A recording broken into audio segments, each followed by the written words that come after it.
mengenai DNA, apakah berkaitan dengan ras seseorang? Contoh misalkan, kita kalau lihat di lapangan, orang Tionghoa, orang Chinese, orang Indo misalkan, itu kan rata-rata mereka ahli dalam berdagang, dalam berbisnis manufaktur, rata-rata punya pabrik, ya kan? Nah itu tuh berkaitan dengan genetik atau bagaimana? Nah jadi gini, ada beberapa varian-varian gen itu yang bisa mempengaruhi sifat kita berbisnis, sifat kita berdagang, sebagaimana besar kita bisa mengambil resiko dan kawan-kawannya. Itu memang bisa diturunkan melalui genetik. Tapi menurut saya faktor yang lebih besar itu adalah kultural. Kalau di konteks ini ya. Contohnya kita itu kan bahkan kalau di budaya Tionghoa itu ada namanya Tuhan Uang.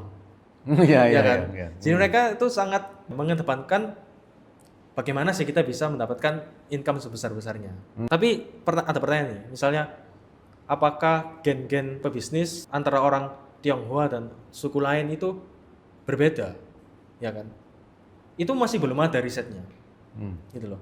Riset yang ada itu adalah menemukan gen yang terhubung dengan sifat pebisnis, tapi belum ada studi yang membandingkan, misalnya dua etis nih, mana yang lebih banyak gennya, varian gen untuk pebisnis ini mana nih?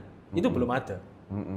Gitu loh. Jadi untuk sekarang ya kita hanya bisa menjelaskan faktor kulturalnya itu aja, faktor lingkungannya. Jadi bisa disimpulkan kalau kamu lahir dari etnis tertentu, Cindo gitu ya, bukan berarti kamu itu, wah saya ini pasti pengusaha dan pedagang. Bukan juga ya kan? Bukan juga, karena memang ada gen-gen yang bisa mendukung kamu, genetiknya punya sifat-sifat yang baik. Tetapi tetap bukan faktor itu penentunya.